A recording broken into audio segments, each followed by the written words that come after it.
예. 오늘은 8월 7일 와플 본문이고요. 창세기 19장 1절부터 11절까지입니다. 창세기 19장에서 계속 18장에 이어서 이제 롯이 소돔에서 고난을 당하는 사건이 이어지게 되는데요. 1절에 보시면 저녁에 천사들이 소돔에 도착했을 때 이제 아브라함과 헤어져서 소돔에 도착했을 때 롯이 소돔 성문에 앉아 있다가 즉시 일어나서 그들을 영접하는 모습을 보여줍니다. 롯이 소돔 성문에 앉아 있었다는 것 두 가지를 우리가 추측해 볼 수 있을 것 같아요. 첫째는 롯도 아브라함과 마찬가지로 나그네들을 영접하기 위해서 적극적으로 나그네들이 오는 것을 보고 있었다는 거죠. 아브라함 같은 경우는 자기 장막 입구에 앉아 있었다고 나오는데, 왜냐하면 아브라함이 있는 곳은 도시라기보다는 그냥 마을에 가까운 헤브론이었는데요. 지금 롯은 소돔이라는 도시에 있기 때문에 소돔 성문에 앉아서 이 성 안에 들어오는 사람들을 보면서 혹시라도 보호가 필요한 나그네가 있는가 이렇게 살펴보고 있었다고 생각할 수 있습니다.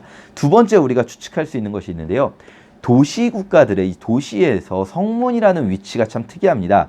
성문에서는 재판이 열리기도 하고요. 우리가 이제 성경에 봐도 성문에서 재판하는 것들 많이 볼 수 있는데요. 성문에는 아무나 이렇게 앉을 수가 없습니다. 고고학적인 발굴들을 보면 성문 옆에 이렇게 의자처럼 벽이 튀어나와 있는 것들을 볼 수 있는데요. 그곳에는 그 도시에서 좀 지위가 있는 사람들, 좀 부자들이나 권력이 있는 사람들이 앉을 수 있는 곳입니다. 그걸 생각해 볼 때, 롯이 소돔에서 나름대로 위치가 있는 사람이 되었구나. 왜냐하면 사실은 롯이 부자거든요. 애굽에서 나올 때 큰 재물을 가지고 나왔고 그 재물 때문에 결국 아브라함과도 분리되게 되지 않았습니까? 롯이 그 큰 재물을 가지고 소돔에 와서 소돔에서 좀 부자로 이제 인정받는 사람, 이 성문 앞에 앉을 수 있는 사람이 되었다라고 생각할 수 있습니다. 그렇게 롯이 이제 기다리다가 보니까 나그네들이 오는 거죠. 보면 아브라함 때도 그렇지만 오히려 이 영접하려고 하는 아브라함이나 롯이 저 자세로 제발 저희 집에서 좀 묵어주세요 라고 하고, 천사들은 오히려, 이 나그네들은 오히려 괜찮다고 사양하는 모습을 보입니다. 물론 오늘 저희가 보는 와플 본문에는 그들이 이제 천사들이 아니다, 우리가 거리에서 밤을 보내겠다 이렇게 반말을, 천사들은 반말을 하고 롯은 존댓말을 하는 그런 모습으로 이제 번역이 되어 있지만, 사실은 이렇게 반말, 존댓말 이런 건 이제 우리말 번역에서 포함이 된 거고요. 천사들은 이제 사양을 했겠죠. 아니요, 저희들은 그냥 우리는 밖에서 있어도 괜찮습니다. 밖에서 있을게요. 괜찮습니다. 이렇게 사양을 하는데 롯이 굉장히 간절하게, 아니 그러지 말고 제발 우리 집에서 좀 묵으시오 이렇게 말합니다. 왜 그럴까요? 롯은 알고 있거든요. 소돔이라는 도시는요, 나그네들을 환대하기는커녕 이 나그네가 조금만 만만해 보이는 나그네가 있으면 반드시 100이면 100, 그 도시에 들어왔다가는 그냥 나갈 수 없는 그런 도시인 겁니다. 소돔의 풍요는 바로 그렇게 이루어진 겁니다. 나보다 약해 보이는 자들을 공격함으로써 우리 공동체보다 더 약한 사람이 들어오면 그들을 환대하고 약자를 보호해 주는 것이 아니라 약자를 공격하고 약탈함으로써 쌓인 부가 바로 이 소돔의 부라고 할 수 있는 거죠. 롯이 이제 그걸 알게 됐어요. 소돔에 좀 살다 보니까. 그러니까 롯이 나그네들을, 롯도 천사인 건 모르거든요. 그런데 어떻게든 자기가 보호해주고 싶어 하는 겁니다. 자, 그래서 롯이 간청해서 집에 들어오고요. 롯이 그들에게 음식을 잘 차려주고 누룩 넣지 않은 빵도 만들어줬다 이렇게 나오는데요. 누룩 넣지 않은 빵을 만들어줬다는 의미는 누룩을 넣어서 숙성을 시키는 과정이 필요하잖아요. 그러면 시간이 좀 걸리거든요. 우리는 지금은 이제 베이킹 파우더 넣으면 바로 불어오르지만 이 고대에는 누룩을 넣고 한참 숙성시킨 다음에 빵을 굽는 건데, 일단 손님들이 왔으니까, 일단 이 나그네들이 멀리서 왔을 테니까 급하게 일단 허기를 채우라고 누룩을 넣지 않고 빵을 만들어주는 것, 이것도 이제 손님을 환대하는 그 롯의 모습을 볼 수가 있습니다. 그런데요, 소돔은 롯처럼 그렇게 손님을 환대해주지 않아요. 그날 밤 여기 보면 이렇게 돼 있습니다. 소돔 사람들이 어른 아이 할 것 없이 사방에서 마구 몰려왔다 이렇게 나오는데요. 물론 이것들은 이제 구어적인 표현으로 정말 사람들이 많이 온 걸 그렇게 표현한 거죠. 어른 아이, 뭐 여기서 말하는 아이라는 것은 아주 어린 아이들이 아니라 이 젊은 청년들, 이 젊은 청년들도 이제 고대에는 좀 아이라고 표현될 수도 있을 것 같아요. 소년들이라고. 어쨌든 이 젊은 청년들 또 어른들 막 많이 온 거예요, 사람들이. 그래가지고 그들을 내놓으라고 합니다. 이게 이제 소돔의 모습인 거죠. 우리가 이 롯 이야기가 창세기에서 앞에 13, 14장에도 나오고 여기 18, 19장에도 나오고 굉장히 많은 부분을 차지합니다. 12장부터 20장까지 이어지는 이 아브라함의 여정 속에서 롯과 관련된 부분이 4장이나 차지하고 있다는 거 굉장히 큰 부분이라고 할 수 있는데요. 왜 이렇게 앞뒤로 롯 이야기가 2장씩 있는가? 이 두 이야기에서 사실 아브라함과 롯이 처한 상황이 대조되거든요. 앞에서 이제 시작은 이거죠. 롯이 소돔을 선택했다는 것. 이 롯이 소돔을 선택할 때 23장 10절에서 롯이 보는 기준은 무엇이었냐면 이 소돔 땅이 애굽의 도시들과 같고 하나님의 동산들과 같았다. 이게 이제 모든 어떤 문제의 시작이라고 할 수 있는데요. 우리가 이런 생각을 해볼 수 있을 것 같아요. 아브라함의 인생 여정 전체에 있어서 굉장히 키워드가 뭐냐면 복입니다. 복. 하나님께서 아브라함을 택하셔서 아브라함에게 복을 주시고요.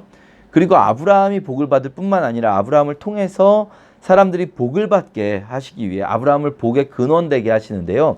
그럼 그 복이라는 게 뭘까요? 도대체 이 창세기에서 계속해서 말씀하시는 복, 이 아브라함에게 주신다는 복, 그 복이 뭘까요? 우리도 어떻게 보면 이 아브라함의 언약의 이 계승자들이거든요. 우리가 어제 말씀드렸듯이. 그럼 그 아브라함의 언약의 계승자로서 받는 그 복은 뭘까요? 롯이 생각하는 복이 있고요. 아브라함이 실제로 받은 복이 있어요. 그게 대조되는 겁니다. 롯이 선택한 복은 단적으로 말하면 물질적인 풍요입니다.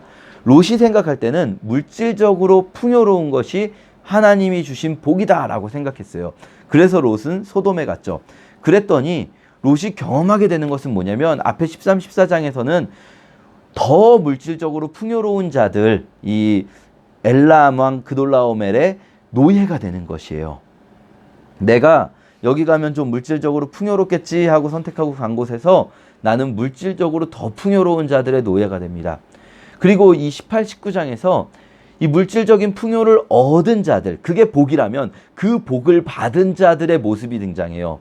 그건 뭐냐면 더 큰 물질적인 풍요를 얻고자, 혹은 이 꼭 물질적인 풍요라는 것이 돈이 아니라 어떤 내 욕망을 채우고자 이웃을 공격하는 자들, 이웃을 공격해서 약자들을 공격해야만 채워지는 그런 물질적인 풍요인 거죠. 그런 복인 거죠. 그거는 사실은 복이 아닙니다. 여기서 우리가 소돔의 죄악을 보통 동성애라고 이야기하지만 사실은 그건 좀 좁게 보는 거고요. 이 사람들은요, 단순히 여기서 강조되는 건 동성애가 죄가 아니라, 이 동성애도 죄지만 이 사람들이 지금 이 자기보다 연약해 보이는 나그네를 공격해서 자기들의 욕망을 채우려고 한다는 거예요. 롯은 그들로부터 이 나그네를 보호해 주고자 하는 거고요. 그래서 우리가 오늘 이 본문을 보면서 정말 진저리치게 깨우치게 되는 겁니다. 진저리 나게. 롯이 정말 아주 이 상황 속에서 롯은 너무나 강렬한 깨달음을 얻게 되는 거죠. 결코 물질적인 풍요로움을 가진 자들이 복된 삶을 사는 자들이 아니구나. 그래서요, 롯은요, 어떻게든 이 손님을 지키고자 뭐 딸을 내어주겠다라고까지 말합니다. 물론 결국 딸을 내어주진 않습니다. 이 천사들이 돕죠. 그런데 롯이 딸을 내어주겠다고까지 말할 때, 이 사람들이요, 소돔 사람들이 반응하는 게 이겁니다. 너는 물러서라. 이 이방인을 들어와서 살게 했더니 이제는 이놈이 우리 법관 노릇을 하려고 드는구나. 그들보다 네가 먼저 혼이 나야겠다. 그들은요, 사실 롯도 이방인으로 보고 있는 거예요. 그러니까 자기들끼리만 잘 사는 겁니다. 이 물질적인 풍요를 가진 자들이요, 자기들끼리 연대하는 모습을 보여줄 수도 있어요.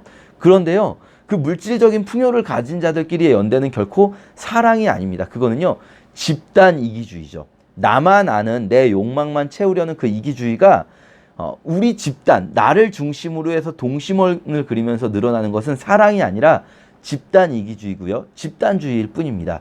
그래서 롯도 결국은 그들에게 이방인일 뿐인 거예요. 그러면서 막 공격하려고 드는 거죠. 우리가 오늘 이 본문 읽으면서요, 물론 여태까지 앞에서도 물질적인 풍요가 복이 아니다 여러 번 말씀드렸지만, 이런 상황까지 오면서 정말 우리가 이 롯이 결국은 깨닫게 되는 거거든요. 절대 내가 정말 잘못 생각했구나.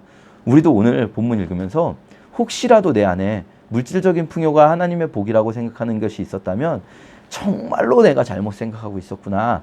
그것을 아주 절절하게 생각하는 그런 오늘 하루 되었으면 좋겠습니다.